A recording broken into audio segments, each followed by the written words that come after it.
Hello students, in today's lecture we are going to proceed with the sixth step of agricultural practices, that is harvesting. Okay. आगे के 5 step again हम देखें तो preparation of soil यानी कि ploughing and levelling वो हो गया, selection of seeds and seed sowing second step वो हो गया, ठीक है। उसके बाद जब प्लांट जर्मिनेशन हो जाता है तो adding manure and fertiliser third step वो हो गया। Fourth step irrigation, it means we can say that watering plants, okay, वो हो गया। And then fifth step we can say that कि प्रोटेक्टिंग आवर प्लांट्स और our crop from the weeds and pest. ये सारे स्टेप्स अच्छे से हो जाने के बाद हम कह सकते हैं कि हमारे बाउंटीफुल क्रॉप मिलने के चांसेस जो है वो काफ़ी ज़्यादा बढ़ जाते हैं, ठीक है। और हम कह सकते हैं कि एक बार हमारा क्रॉप का सफिशिएंट ग्रोथ हो जाता है, उसमें क्रॉप प्रोडक्ट अच्छे से लग जाता है, then now it is time to collect the crop product, okay। और ये जो कलेक्शन का प्रोसेस होता है, ठीक है, उसे क्या कहा जाता है, हार्वेस्टिंग कहा जाता है, ठीक है। So we can say that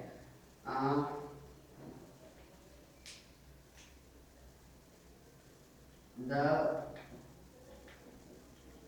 cutting and gathering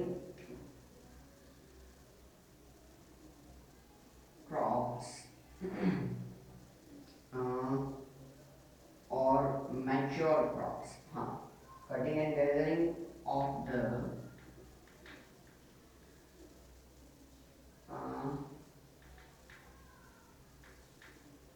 mature crops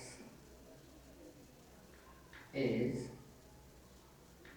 called harvesting.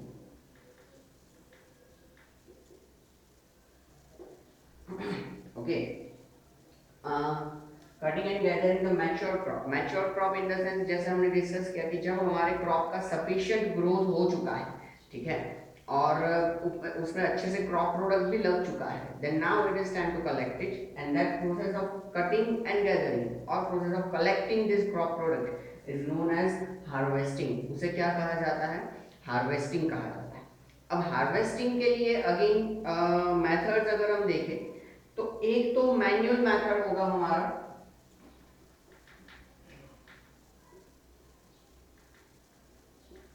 Manual method में यूजिंग एग्रीकल्चरल टूल और एग्रीकल्चरल इंप्लीमेंट, सिकल, ठीक है, इसको यूज करके क्या किया जाता है, कटिंग किया जाता है क्रॉप्स का और उनका गैदरिंग किया जाता है। ये सिकल कैसा होता है, तो ऐसा होता है, आपने कहीं सारे साउथ इंडियन मूवीज में देखा होगा इसे, ऐसा ऐसा होता है, ये सिकल होता है और यहाँ से ये जो होगा वो कैसा होगा, शार्प होगा, ठीक है। तो ये जो सिकल है उससे क्या किया जाता है कि क्रॉप्स को नीचे स्टेम में से कट कर दिया जाता है, ठीक है, ऐसे ऐसे घुमाया जाएगा उसको, क्रॉप्स को पकड़ पकड़ के, और इस तरीके से क्रॉप्स को क्या कर दिया जाएगा, कलेक्ट कर दिया जाएगा, ठीक है। So that is the manual method, ठीक है। और इसका एक ऑटोमेटिक मेथड यानी कि मशीन से ये काम किया जा सकता है यूजिंग हार्वेस्टर। हार्वेस्टर करके हम कह सकते हैं कि एक मशीन आएगा जिसको क्रॉप हम कह सकते हैं कि क्रॉप्स के ऊपर या फील्ड में घुमाया जाता है और वो क्या करता जाता है, अपने आप ही सारे क्रॉप्स को घूम घूम के क्या करता जाता है, काटता जाता है, ठीक है।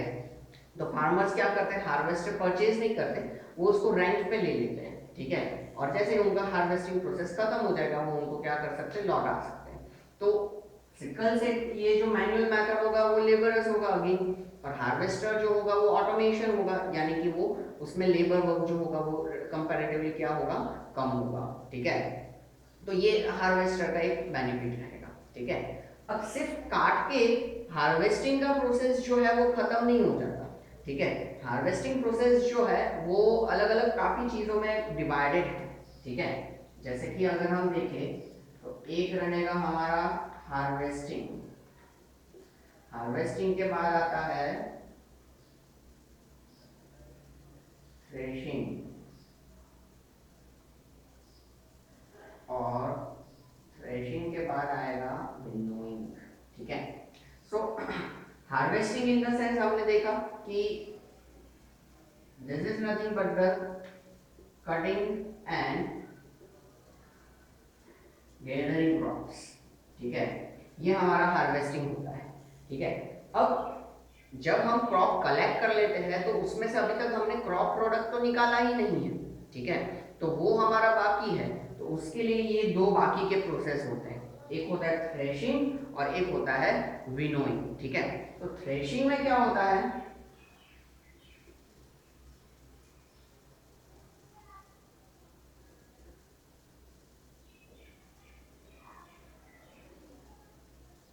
Beating out grain from the crop, ठीक है। इस थ्रेशिंग का मैनुअल प्रोसेस क्या है कि एक बड़ा सा पत्थर या ऐसी कोई चीज ली जाएगी और ये जो हार्वेस्टेड क्रॉप है उसके ऊपर मारा जाएगा ऐसे, ठीक है। ऐसे मारने से क्या होगा कि उस क्रॉप में से जितने भी हमारे ग्रेन होंगे, ठीक है, वो ग्रेन उसमें से क्या होते जाएंगे, निकलते जाएंगे, ग्रेन नीचे ही रहेंगे और क्रॉप्स जो होंगे वो बाद में हम कह सकते हैं कि प्लांट के रेसिड्यूज जो होंगे वो हाथ में होंगे, बाद में उसको क्या कर दिया जाएगा, अलग कर दिया जाएगा, ठीक है। तो इस तरीके से ग्रेन को अलग करने का जो प्रोसेस होता है that is known as threshing. इसके लिए भी मोटर से चलता हुआ एक मशीन अवेलेबल है जिसको कहा जाता है थ्रेशर, तो वो भी ऑटोमेटिकली काम करके देगा हमारे, ठीक है। अगेन फार्मर उसको रेंट पे ला सकते हैं और वो क्या करेगा, थ्रेशिंग करके देगा कि उसके एक साइड से क्या करना होता है, क्रॉप सारे डालने होते हैं, तो दूसरे साइड से उसके रेसिड्यूज और एक साइड से उसके हम कह सकते हैं कि हमारे ग्रेन्स अलग करके वो दे देगा, ठीक है। तो ये प्रोसेस जो होता है उसको कहा जाता है थ्रेशिंग, कि जिसमें क्रॉप से ग्रेन को क्या किया जाता है, अलग किया जाता है, ठीक है। देन अब आता है विनोइंग। अब जब थ्रेशिंग से ग्रेन अलग किया जाता है तो उसके साथ में एक तो हम कह सकते हैं हे, यानी कि बहुत ही छोटे छोटे पार्टिकल्स होते हैं ड्राई क्रॉप्स के, वो होंगे, ठीक है। और साथ ही साथ में उसके साथ सीड के ऊपर लगा हुआ होगा चाप।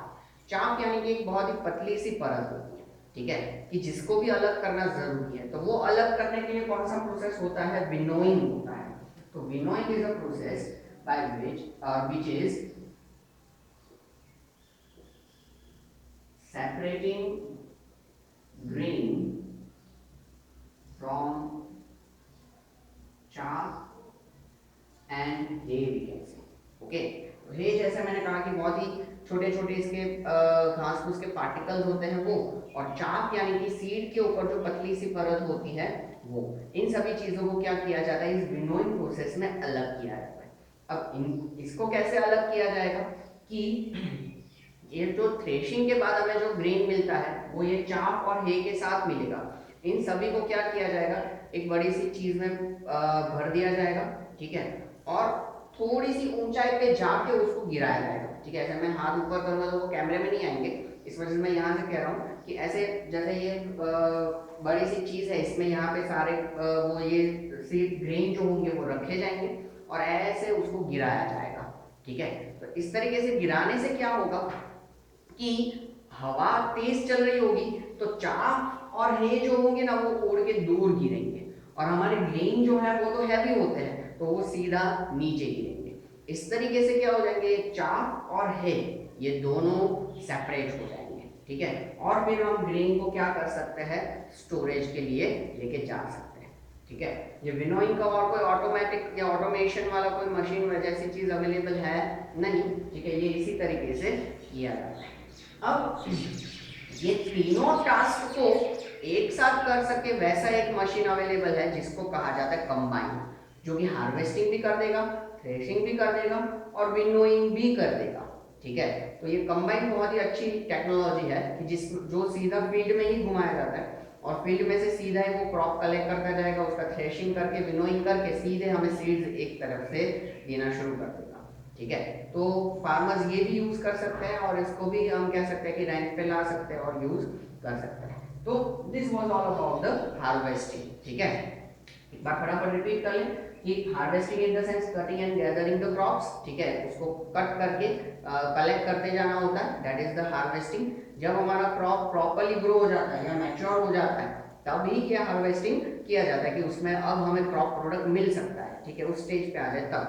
देन उसके बाद सीधा हमें क्रॉप कलेक्शन से हमें क्रॉप प्रोडक्ट मिलता नहीं है, तो क्रॉप प्रोडक्ट यानी कि हमारे ग्रेन्स लेने के लिए क्या करना होता है, थ्रेशिंग एंड विनोइंग। थ्रेशिंग में क्या किया जाता है कि बीटिंग कर करके या थ्रेशर का यूज करके ग्रेन को क्रॉप्स में से क्या किया जाता है, अलग किया जाता है, ठीक है। और विनोइंग में क्या किया जाता है, ग्रेन जो होगा उसके साथ में जो ये चाप और हे होता है उनको सेपरेट किया जाता है या अलग किया जाता है, ठीक है। और इन सभी प्रोसेस को एक साथ खत्म करने के लिए हमारे पास होता है कंबाइन करके मशीन, जो कि इसके लिए यूज किया जाएगा, ठीक है। तो at the end of winnowing या अगर हमने कंबाइन यूज किया है तो उसके सारा प्रोसेस को खत्म होने के बाद यानी कि हार्वेस्टिंग का पूरा प्रोसेस खत्म होने के बाद हमारे पास एक अच्छा सा क्रॉप प्रोडक्ट अवेलेबल होगा, ठीक है। Then now it is time to storage, okay.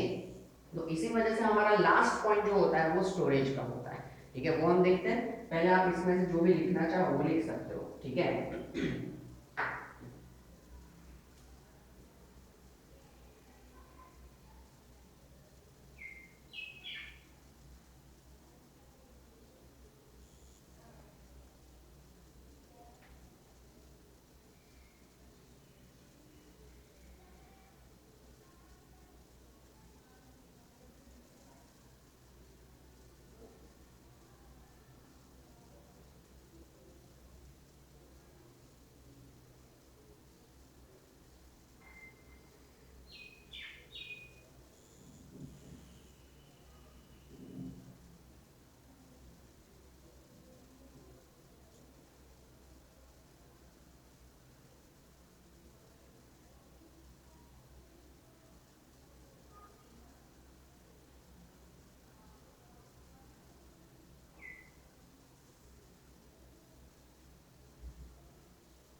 Okay, fully अपने इसके जो भी ये कीवर्ड्स हैं वो पेन डाउन कर लिए होंगे, और अगेन हार्वेस्टिंग नोट्स में तो दिया हुआ ही है, आप अच्छे से उसको रीड भी कर सकते हो, ठीक है। अब after harvesting there is a storage.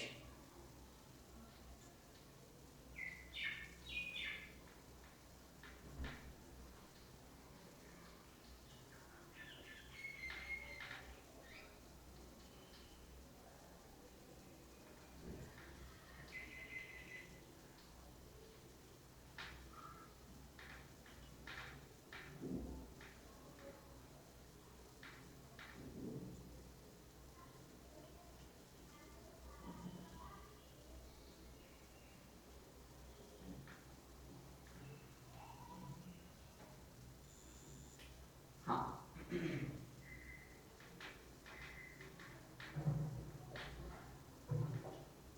So last step of agriculture practice is that is the storage. अब आपको लगेगा कि ये स्टोरेज इतना इम्पोर्टेंट क्यों है, तो भाई यहाँ पे स्टोरेज इतना इम्पोर्टेंट इस वजह से है क्योंकि इधर 2-3 किलो जितना अपना क्रॉप प्रोडक्ट नहीं है, यहाँ पे क्या होगा, टर्न्स में पूरा क्रॉप प्रोडक्ट होगा, तो उसको अच्छे से मैनेज भी करना पड़ेगा और अच्छे से स्टोर भी करना पड़ेगा। वरना ऐसा होगा कि सारा फार्मिंग का प्रोसेस हमने अच्छे से कंप्लीट किया, अच्छे से अच्छा हमें क्रॉप प्रोडक्ट मिला भी, लेकिन प्रॉपर स्टोरेज फैसिलिटी या तो फिर स्टोरेज के स्टेप्स ना एग्जीक्यूट करने की वजह से वो पूरा क्रॉप प्रोडक्ट क्या हो गया, डिस्ट्रॉय हो गया।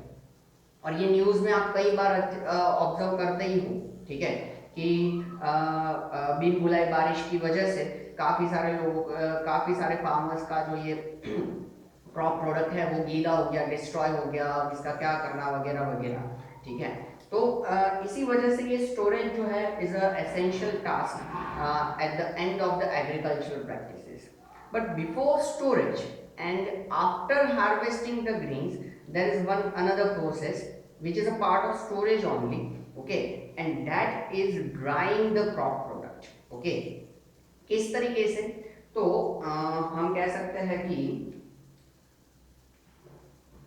That task is removing moisture from grains by keeping them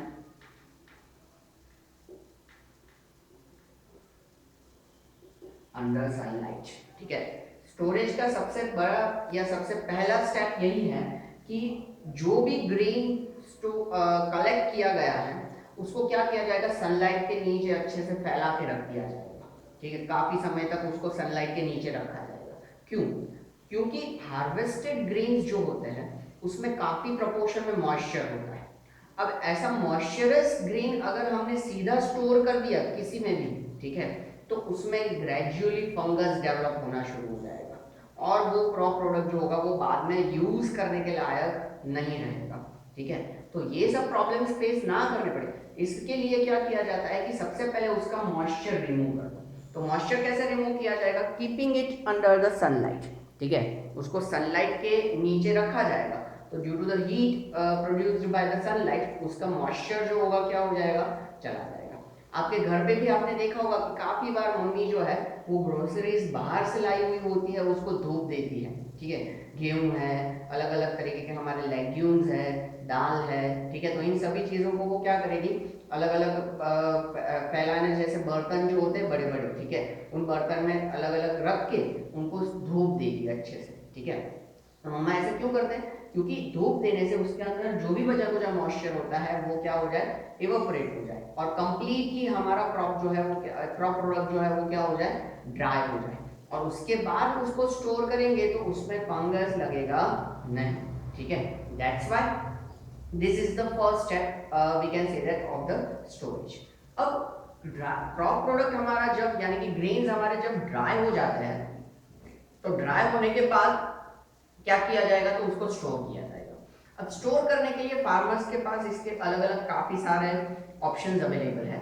कई बार फार्मर्स के पास आयरन के टीन्स या आयरन के हम कह सकते हैं कि बड़े बड़े कंटेनर्स होते हैं। ठीक है, फार्मर्स उसमें ये स्टोर कर देते हैं। फिर सबसे बेस्ट तरीका ये होता है कि फार्मर्स उसको वेट के हिसाब से हम कह सकते हैं कि कंपेयर कर करके क्या करते जाएंगे, गनी बैग्स में डालते जाएंगे। 50 केजी 100 केजी जो भी उनको करना होता है वो वेट के हिसाब से उनको मेजर करके वो गनी बैग्स में क्या करते जाएंगे, डालते जाएंगे और गनी बैग का जो माउथ होगा उसको अच्छे से क्या कर देंगे, स्टिच कर देंगे। ठीक है, और ऐसे गनी बैग्स को गोडाउन में रख दिया जाएगा स्टैक के फॉर्म में, यानी कि एक के ऊपर एक के ऊपर एक वैसे रख दिया जाएगा। ठीक है, और गोडाउन में इसके साथ में इंसेक्टिसाइड्स, रोडेंटिसाइड्स, ये सारी चीजें क्या की जाती है, स्प्रेड की जाती है। क्योंकि गोडाउन में भी इंसेक्ट्स और ये रोडेंट्स होते ही है जो कि हमारे क्रॉप प्रोडक्ट को क्या कर सकते हैं, डिस्ट्रॉय कर सकते हैं। तो ऐसा ना हो इसलिए फार्मर्स ये करते हैं। ठीक है, गनी बैग्स है, जूट बैग्स है, वो यूज करते हैं स्टोर करने के लिए और जिस हिसाब से फिर रिक्वायरमेंट होता है उस हिसाब से वो उसको क्या कर देंगे, सेल कर देंगे। ठीक है, तो ये एक तरीका हुआ हम कह सकते हैं कि स्टोर करने का। और तीसरा तरीका है जो कि थोड़ा सा एक्सपेंसिव है, ठीक है, वो तरीका है सिलोस, यानी कि बड़े बड़े ह्यूज कंटेनर्स होते हैं और इन ह्यूज कंटेनर्स में क्या होता है, हम कह सकते हैं कि वेंटिलेटर्स और वो सारी चीजें होती है कि जिसमें ये क्या कर दिए जाते हैं, सीधे ये ग्रेन्स जो है वो भर दिए जाते हैं। ठीक है, और इससे क्या होगा कि फार्मर का जो ये पर्टिकुलर क्रॉप प्रोडक्ट जो होगा यानी कि ग्रेन होगा वो सेफ भी रहेगा और ज्यादा क्वांटिटी में उसमें वो क्या कर पाएंगे, स्टोर भी कर पाएंगे। लेकिन इसके दो ड्रॉबैक है, एक तो वो बहुत ही एक्सपेंसिव होगा और दूसरा कि वो ज्यादा स्पेस ऑक्यूपाई करेगा। ठीक है, तो ये दोनों ये चीज जो है जो फार्मर्स ये अफोर्ड कर सकते हैं दोनों प्रॉब्लम्स, वो क्या करेंगे, फार्मर्स इसको यूज करेंगे। Otherwise best way is this Ghani bags. ठीक है, इन सभी के साथ में फार्मर्स क्या करते हैं कि गनी बैग्स के आजू बाजू गोडाउन में या ये अपने उनके आयरन टीन्स होते हैं, इन सब में क्या करेंगे, वो ड्राई नीम लीव्स भी डालेंगे। क्योंकि ड्राई नीम लीव्स की वजह से भी जो इंसेक्ट्स है, अलग अलग तरीके के माइक्रोब्स हैं, वो उसमें ग्रो होंगे नहीं और ये हम कह सकते हैं कि फार्मर के लिए कैसा रहेगा, बेनिफिशियल रहेगा। ठीक है, तो हमारे घर पे भी आपने देखा होगा कि कई बार मम्मी ऐसा करते हैं। ठीक है, कि जो हम कहें रिकॉर्डिंग मुझे देखना पड़ता है कल चल रहा है कि नहीं। तो कई बार जो ये बाहर से लाई हुई चीज़ें होती है उसमें मम्मी ड्राई नीम लीव्स लगाते हैं। फिर आपने वो भी देखा होगा दादी माँ की गोलियां, ऐसा आपने सुना होगा, ठीक है, कि जो कि हम कह सकते हैं कि मर्क्यूरी और उन सब से बनाई जाती है, काउडंग और मर्क्यूरी और उनसे, तो वो गोलियां उनमें डालते हैं ताकि क्या हो सके कि ये जो हमारा ग्रेन है वो कभी बिगड़े नहीं, उसमें फंगस या कोई अलग तरीके के माइक्रोब्स उसमें ग्रो ना हो और लंबे समय तक हम उसको क्या कर सके, स्टोर कर सके। फिर जैसे कि वीट का भी सीजन गया थोड़े दिनों पहले ही, तो आपने देखा होगा कि मम्मी ने क्या किया होगा कि उस वीट के ऊपर ऑयल या मस्टर्ड ऑयल अप्लाई करके फिर उसको स्टोर किया होगा। तो उसकी भी वजह यही है कि मस्टर्ड ऑयल अप्लाई करेंगे तो उसके अंदर जो मॉइस्चर होगा वो नहीं डेवलप होगा, ठीक है, क्योंकि तुरंत ये स्टोरेज के बाद ही मानसून आने वाला है, ठीक है, इस वजह से, या अभी तो चल ही रहा है वैसे तो, ठीक है। तो ये मानसून में हमेशा मॉइस्चराइज एनवायरनमेंट हो जाता है, तो ये मॉइस्चराइज एनवायरनमेंट हमारा जो स्टोर किया हुआ ग्रेन्स है, ठीक है, उनके ऊपर कोई एडवर्स इफेक्ट यानी कि उनके अंदर माइक्रोब्स का ग्रोथ या फंगाई या इन सब का ग्रोथ डेवलप ना हो, उसलिए क्या किया जाता है, ये सारी चीज़ें की जाती है, जो ऑयल अप्लाई किया जाता है वो सारी चीज़ें, ठीक है। तो ये सारे अलग अलग प्रिकॉशन स्टोरेज के टाइम पे लिए जाते हैं, ठीक है। तो दैट इज द स्टोरेज। इसमें इतना ज़्यादा कुछ तो लिखना है नहीं, ठीक है, फिर भी ये एक पॉइंट है जो आप लिखना चाहो तो लिख सकते हो, ठीक है। फिर हम शुरू करते हैं फूड फ्रॉम एनिमल्स। यहाँ पे आपके एग्रीकल्चरल प्रैक्टिसेस के सारे स्टेप्स जो है वो कंप्लीट होते हैं, जो 7 स्टेप्स है, जो कि खास करके अच्छे से क्या होने चाहिए, एग्जीक्यूट होने चाहिए, ठीक है। तो ये स्टेप्स इधर खत्म होते हैं, ठीक है। फिर अब क्या होगा, तो लास्ट में यहाँ पे एक टॉपिक है फूड फ्रॉम एनिमल, ठीक है।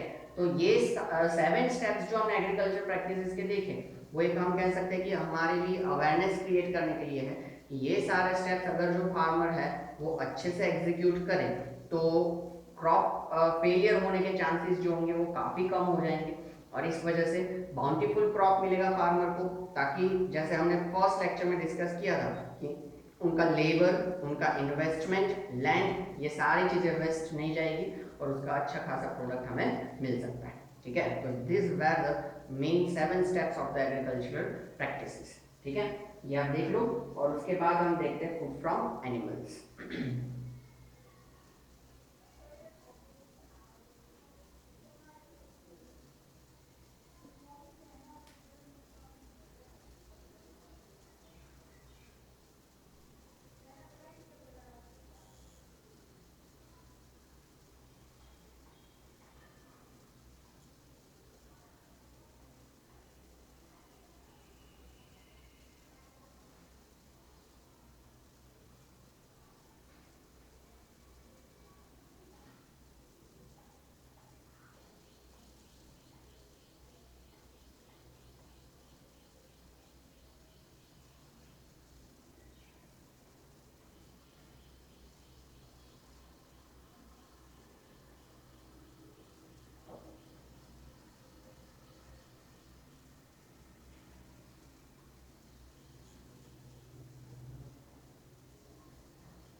ओके, इसमें कुछ ज़्यादा तो लिखना था नहीं वैसे।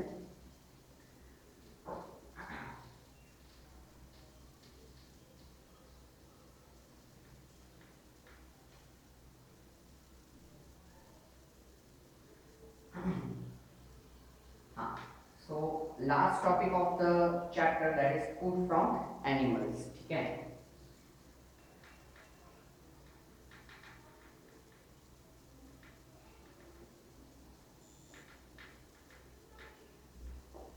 अब ये टॉपिक यहाँ पे इस वजह से दिया गया है क्योंकि अगर हम डेली रूटीन देखें तो सिर्फ प्लांट्स में से हमें सारे एसेंशियल न्यूट्रिएंट्स मिलते नहीं हैं। सो हमें कहीं ना कहीं ऐसा होता है कि एनिमल्स के ऊपर क्या कर रहना पड़ता है, डिपेंडेंट रहना पड़ता है। खास करके जो कुछ प्रोटीन्स है और फैट है वो हमें प्लांट्स में से मिलेंगे नहीं, वो कहाँ से मिलेंगे, कुछ एनिमल प्रोडक्ट्स में से ही मिलेंगे, ठीक है। तो उसके लिए हमें एनिमल के ऊपर डिपेंडेंट रहना पड़ता है। प्लांट्स वगैरह में से खास करके हमें विटामिन्स मिल सकते हैं, ठीक है, फिर कार्बोहाइड्रेट्स मिल सकते हैं, ठीक है, लेकिन कुछ प्रोटीन्स वगैरह, हाँ ऑफ कोर्स प्रोटीन्स लेग्यूम्स में से तो मिलते ही है, ठीक है। लेकिन कुछ प्रोटीन्स जो है और हम फैट वगैरह जो है वो हमें कहाँ से मिलता है, एनिमल्स के प्रोडक्ट्स में से मिलता है। जैसे कि सबसे पहला एग्जांपल हम ले डेली रूटीन लाइफ का, मिल्क। तो मिल्क हमेशा हम कह सकते हैं कि हम एनिमल्स में से रिट्राइव करते हैं, ठीक है। चाहे फिर वो काऊ हो, बफेलो हो, कैमल हो, ठीक है, गोट हो। तो इन सभी का मिल्क जो है वो रूटीन लाइफ में ह्यूमन बींग्स क्या करते हैं, कंज्यूम करते हैं, कि जिसमें से उनको कैल्शियम, फैट, ये सारी चीजें अच्छे प्रोपोर्शन में मिल जाती हैं, ठीक है। तो इस वजह से हम कह सकते हैं कि कहीं ना कहीं हम एनिमल्स के ऊपर डिपेंडेंट है, ठीक है। फिर अगर हम देखने जाए तो हनी बीज है, ठीक है। तो हनी बीज के थ्रू हमें क्या मिलता है, हनी मिलता है, जो कि आयुर्वेदा में हनी जो है उसका बहुत यूज बताया गया है, ठीक है। जैसे खांसी है, उन सब चीज़ों में हनी जो है वो हमारे लिए कैसा होता है, यूजफुल रहता है, ठीक है। तो वहाँ पे हम इंसेक्ट के ऊपर या एनिमल के ऊपर क्या रहे, डिपेंडेंट रहे। फिर कई लोग एग, मीट, बीफ, ये सारी चीज़ें कंज्यूम करते हैं, ठीक है। तो यहाँ पे भी वो उनके ऊपर डिपेंडेंट है, फिश है, ठीक है। तो ये फिश इन द सेंस कि ये फिशिकल्चर पूरा डेवलप किया जाता है, ठीक है, उनका ब्रीडिंग होता है। यानी कि कहीं ये लोग क्या करते हैं कि पूरा एक पॉन्ड बनाते हैं, आर्टिफिशियल पॉन्ड, और उसमें क्या करेंगे, फिश ला के रखेंगे, मेल फीमेल सारे फिश, उनके बीच में ब्रीडिंग होता रहेगा और नए नए फिश उसमें बॉर्न होते रहेंगे, और वो अच्छे से सफिशिएंटली उनका ग्रोथ हो जाए, ठीक है, बड़े हो जाए, फिर उनको वो क्या करेंगे, सेल करते रहेंगे। ये पूरा फिजिकल्चर होता है, ठीक है। फिर पोल्ट्री फार्म्स आपने देखे होंगे या उनके बारे में सुना होगा। Poultry farms in the sense कि सारे चिकन जो होते हैं, ठीक है, वो वहाँ पे क्या किए जाते हैं, ग्रो किए जाते हैं, उनके एग्स हैं, फिर वो चिकन इटसेल्फ है, इन सभी चीज़ों को क्या किया जाता है, बेचा जाता है, ठीक है। तो इसके हिसाब से एनिमल्स को दो उनमें क्लासिफाई किया जाता है। One is milk yielding animals and another one is meat or egg, meat or egg ही है ना, हाँ, meat or egg yielding animals, okay. इस तरीके से दो वे में एनिमल्स को क्लासिफाई किया जाता है। Milk yielding animals in the sense कि ऐसे एनिमल्स की जिनके थ्रू हम क्या कर सकते हैं, मिल्क कलेक्ट कर सकते हैं। तो जैसे हमने डिस्कस किया, काउ मिल्क, बफेलो का मिल्क, फिर कैमल का मिल्क, गोट का मिल्क, ये अलग अलग एनिमल्स है जिनका मिल्क जो है वो ह्यूमन बीइंग क्या करते हैं, अपने डेली रूटीन लाइफ में कंज्यूम करते हैं, ठीक है। और उनमें से उनको कुछ कुछ अपने तरीके से न्यूट्रिशनस वैल्यूज मिलते हैं। Meat and egg yielding animals, जैसे कि मीट इन द सेंस कि हम फिश कह सकते हैं, फिर चिकन कह सकते हैं, कि जो कि चिकन एग यील्डिंग में भी आएगा और मीट यील्डिंग में भी आएगा, क्योंकि चिकन इटसेल्फ मीट देता है और एग भी दे सकता है, ठीक है। और उनमें भी काफ़ी सारे एसेंशियल न्यूट्रिएंट्स होते हैं, तो जो कंज्यूम करते हैं वो कर सकते हैं ये, ठीक है। और इनके ऊपर भी डिपेंडेंट है, हम कह सकते हैं कि ह्यूमन बीइंग कहीं ना कहीं, ठीक है। तो ये फूड फ्रॉम एनिमल हुआ, कि जिसमें अलग अलग चीज़ों के लिए हम एनिमल्स के ऊपर भी क्या है, डिपेंडेंट है, ठीक है। तो ये अपना लास्ट टॉपिक था, फूड फ्रॉम एनिमल। यहाँ पे ये चैप्टर खत्म होता है। तो एक बार फटाफट एक क्विक रिवीजन ले ले पूरे चैप्टर का। तो सबसे पहले शुरुआत हमने किया एग्रीकल्चरल प्रैक्टिसेस से। तो एग्रीकल्चरल प्रैक्टिसेस क्या है, तो growing plants and rearing animals on the large scale is known as agricultural practices और इज नोन एज एग्रीकल्चर, ठीक है। यानी कि लार्ज स्केल पे प्लांट्स को ग्रो करना और रेयरिंग ऑफ एनिमल्स, एनिमल का पालन पोषण करना, दैट इज द एग्रीकल्चर, उसे हम एग्रीकल्चर कहते हैं, ठीक है। वो हमने देखा। उसके बाद में हमने देखा क्रॉप्स। तो सेम काइंड ऑफ प्लांट्स को लार्ज लैंड एरिया में ग्रो किया जाता है, उनको क्या कहते हैं, क्रॉप्स कहा जाता है। फिर हमने टाइप्स ऑफ क्रॉप्स ऑब्जर्व किए, kharif crops and rabi crops. Kharif crops हमने देखे थे कि मानसून सीजन में ग्रो किए जाते हैं, और रबी क्रॉप्स हमने देखे थे विंटर सीजन में ग्रो किए जाते हैं, ठीक है। उसके बाद हमने देखा था कि एग्रीकल्चरल प्रैक्टिसेस के स्टेप्स हमने देखे थे, जो लिस्ट आउट किए थे, जो कि हम अभी रिवीजन में देख रहे हैं फटाफट। और उसके बाद हमने देखा था एग्रीकल्चरल इम्प्लीमेंट्स, यानी कि ऐसे टूल्स जो कि एग्रीकल्चर प्रैक्टिसेस में यूजफुल रहते हैं, उनको क्या कहा जाता है, एग्रीकल्चरल इम्प्लीमेंट्स कहा जाता है। जो हमने अभी अलग अलग प्रोसेस में देखा, जैसे कि ट्रॉवेल की ज़रूरत पड़ी, ठीक है, यानी कि खुरपा, फिर ये सिक्कल की ज़रूरत पड़ी, प्लो की ज़रूरत पड़ी, लेवलर की ज़रूरत पड़ी। तो ये सारे हमारे क्या है, एग्रीकल्चरल इम्प्लीमेंट्स हैं, ठीक है। फिर हमने डिटेल में सारे एग्रीकल्चरल प्रैक्टिसेस के स्टेप्स देखे, जिसमें फर्स्ट स्टेप था प्लोइंग, और ploughing was divided into the two parts, that is sorry, first step था preparation of soil, that preparation of soil was divided into the two parts, ploughing and levelling. Ploughing में हमने देखा कि जो this is the process of loosening and turning the soil, ठीक है, वो soil को लूज बनाएगा, सॉफ्ट बनाएगा, और सॉइल का क्या करेगा, टर्निंग करेगा, यानी कि ऊपर नीचे उसको करेगा, ताकि सॉइल की फर्टिलिटी बढ़े, सॉइल का मॉइस्चर बढ़े, रूट्स पेनिट्रेट हो सके, वाटर रिटेनिंग कैपेसिटी बढ़े, वाटर ड्रेनिंग कैपेसिटी बढ़े, एरेशन बढ़े, ठीक है, माइक्रोब्स का ग्रोथ उसमें हो सके अच्छे से। ये सारे हमने पॉइंट्स फ्लोइंग के देखे थे। फिर लेवलिंग हमने देखा कि जो कि क्रम्स को ब्रेक करने के लिए यूजफुल होता है, और साथ ही साथ में हमारी जो टॉप फर्टाइल सॉइल है वो उसको क्या करेगा, बचा के रखेगा, और सॉइल का मॉइस्चर भी वो क्या करेगा, मेंटेन करेगा। ये हमने लेवलिंग के बेनिफिट्स देखे। ये पूरा हमारा first step preparation of soil. Second step selection of seed and seed sowing. Selection of seeds में हमने देखा था कि एक तो खास करके अच्छी क्वालिटी के सीड्स हमें सिलेक्ट करने हैं, ठीक है, ताकि हमारा क्रॉप प्रोडक्ट भी अच्छा मिले, और दूसरा जो ब्रीड वाला कंसेप्ट हमने देखा था वो। फिर सीड सोइंग में हमने देखा था कि it is one of the most important task, क्योंकि सीड्स जो है वो राइट डेप्थ पे और राइट इंटरवल्स यानी कि राइट डिस्टेंस पे क्या किए जाने चाहिए, इम्प्लांट किए जाने चाहिए। क्योंकि डेप्थ के लिए हमने देखा था कि ज़्यादा डेप्थ में जाएंगे तो जर्मिनेशन नहीं होगा, ऊपर रह जाएंगे तो बर्ड्स उसको खा जाएंगे।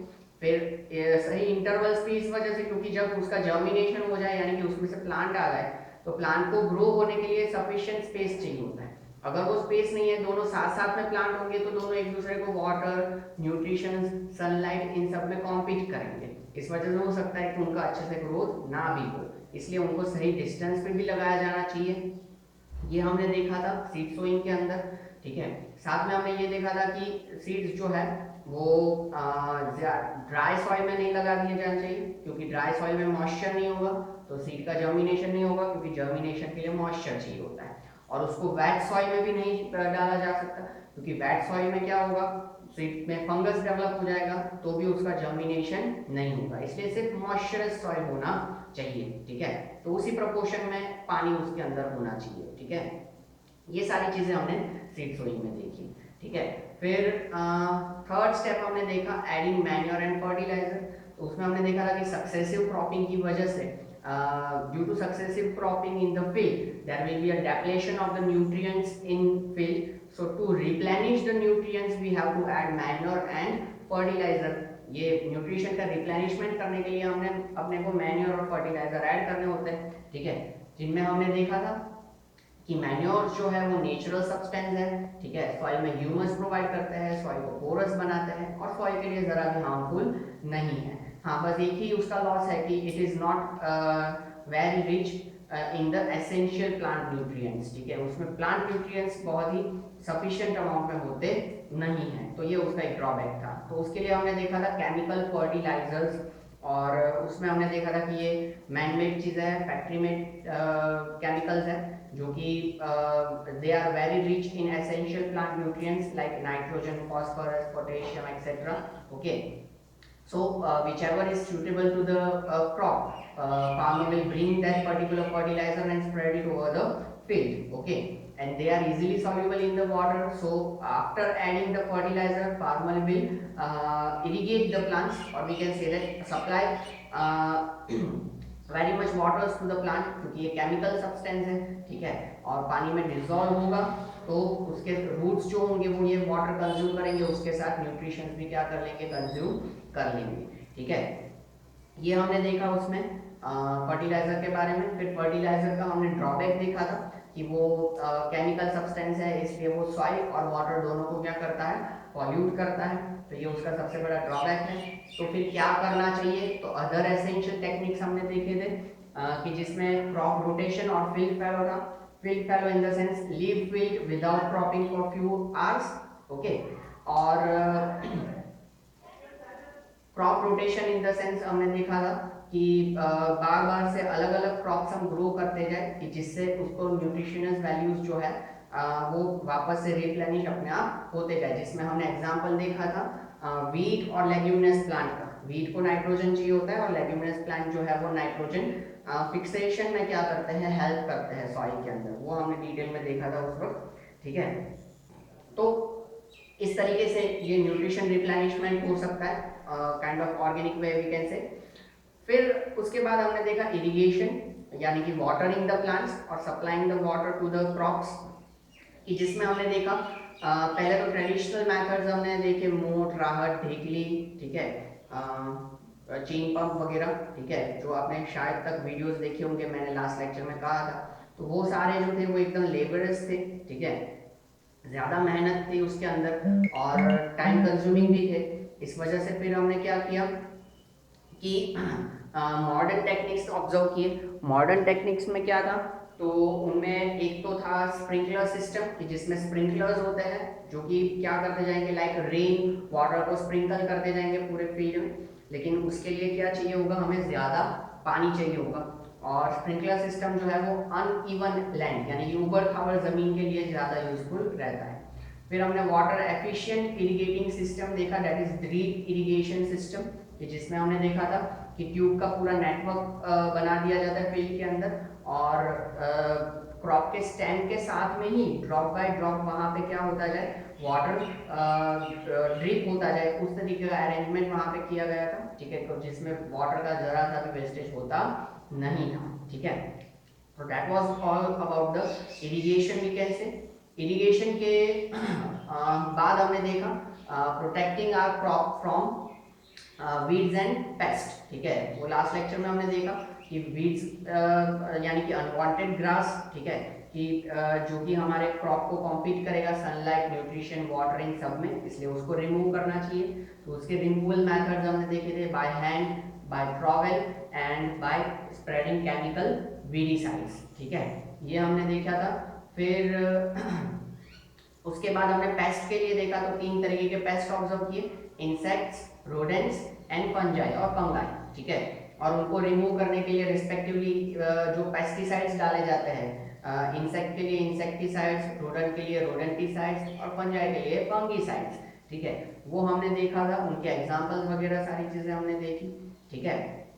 और लास्ट में फिर हमने देखे 2 step, harvesting and storage. Harvesting in the sense gathering the mature crop, और बाद में देखा कि हार्वेस्टिंग के फर्दर प्रोसेस है थ्रेशिंग एंड विनोइंग। थ्रेशिंग में चाफ अलग किया जाता है और विनोइंग में थ्रेशिंग में ग्रेन अलग किया जाएगा क्रॉप्स में से, और विनोइंग में चाफ और हे अलग किया जाएगा ग्रेन से, ठीक है।